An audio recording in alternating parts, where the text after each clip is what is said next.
राधे राधे। हनुमान जी की जन्मदिन आने वाला है, तो हनुमान जी के जन्मदिन की आप सभी को ढेर सारी शुभकामनाएं।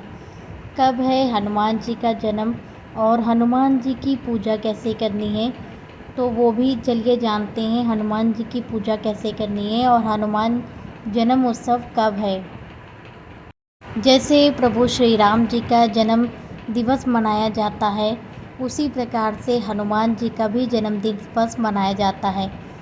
चैत मास के शुक्ल पक्ष की 9वीं तिथि को भगवान राम जी का जन्म मनाया जाता है और वैसे ही पूर्णिमा वाले दिन प्रभु हनुमान जी का जन्मदिन मनाया जाता है, क्योंकि हनुमान जी के बिना पूजा अधूरी मानी जाती है राम जी की। इसीलिए पहले राम जी का जन्मदिन मनाया जाता है, फिर उसके बाद हनुमान जी का जन्मदिन मनाया जाता है।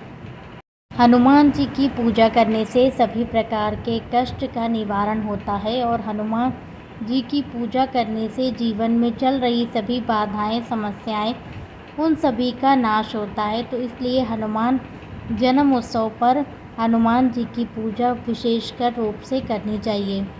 बहुत से लोग हनुमान जयंती भी बोलते हैं, लेकिन हनुमान जी अजर और अमर हैं। उनको माता सीता ने वरदान दिया था कि वो अजर और अमर रहेंगे, इसलिए हनुमान जयंती नहीं, हनुमान जन्म उत्सव बोलना चाहिए कि हनुमान जी चिरंजीवी हैं, तो इसीलिए उनका जन्म उत्सव मनाया जाता है।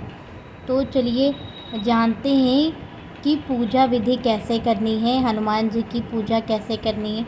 तो हनुमान जी की पूजा बिना राम जी के पूजा की अधूरी मानी जाती है। हनुमान जी की पूजा, राम जी की पूजा साथ में करने से ही हनुमान जी बहुत प्रसन्न होते हैं। तो हनुमान जी की पूजा कैसे करनी है, तो सुबह स्नान करने के बाद में राम दरबार है तो राम दरबार की ही फ़ोटो स्थापित करें। जब है प्रतिमा तो प्रतिमा स्थापित करें, गंगा जल से उन्हें स्नान कराए, वस्त्र रूपी कलावा अर्पित करें, केसर चंदन का तिलक लगाएं हनुमान जी को और राम जी को, माता सीता जी को रोली का टीका लगाएं, चुनरी है तो चुनरी अर्पित करें, फूल हैं तो फूल अर्पित करें, माला है तो माला अर्पित करें और भगवान हनुमान को तुलसी की मंजरी और तुलसी अर्पित की जाती है और वैसे ही प्रभु श्री राम को तुलसी की मंजरी अर्पित करें।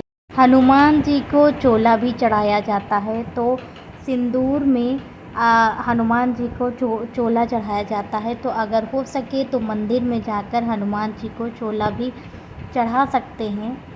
हनुमान जी तो केवल और केवल राम नाम से ही प्रसन्न हो जाते हैं, तो हनुमान जी को प्रसन्न करने के लिए राम नाम का जाप करें, 108 बार राम नाम का जाप करें। इससे ही हनुमान जी बहुत शीघ्र प्रसन्न हो जाते हैं।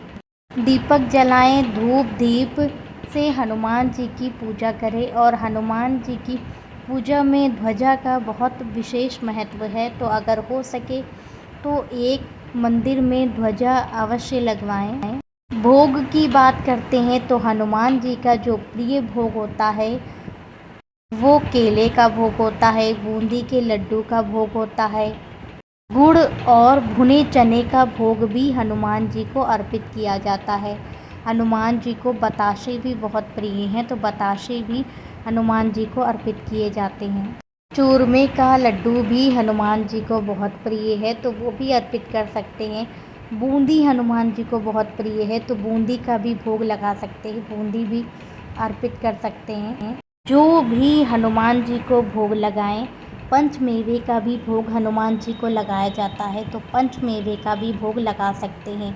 जो भी हनुमान जी को भोग लगाए उसमें तुलसी का पत्ता अवश्य होना चाहिए और राम जी के साथ में ही हनुमान जी को भोग लगाएं।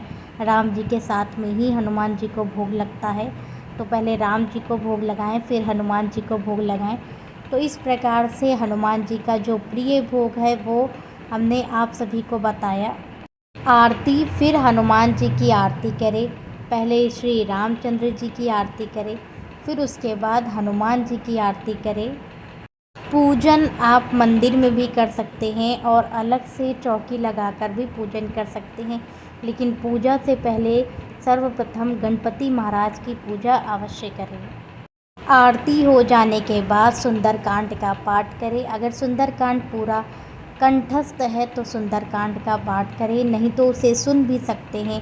हनुमान चालीसा का पाठ करें, बजरंग बाण का पाठ करें, इस प्रकार से पाठ कर सकते हैं। और अगर हनुमान जी की छोटी सी प्रतिमा है तो हनुमान जी को इस प्रकार से पुष्पों की, क्योंकि हनुमान जी को लाल पुष्प बहुत प्रिय हैं, तो लाल पुष्पों की माला बनाकर भी हनुमान जी को अर्पित कर सकते हैं। अगर पंखुड़ियाँ हैं तो पंखुड़ियों की भी माला बनाकर हनुमान जी को, प्रभु श्री राम जी को अर्पित करें। ये सारे पाठ हो जाने के बाद, पूजा हो जाने के बाद हनुमान जी के मंदिर भी जा सकते हैं। कागज में 108 बार राम नाम लिखकर हनुमान जी को अर्पित अवश्य करें, क्योंकि हनुमान जी को राम नाम सुनना और राम नाम कहना बहुत अच्छा लगता है। तो हनुमान जी की पूजा में ये कार्य अवश्य करें। हनुमान जी के सामने चमेली के तेल का दीपक प्रज्वलित करें और जो भी इच्छा है वो पूर्ति करें, तो इससे हनुमान जी की और प्रभु श्री राम जी की कृपा प्राप्त होती है।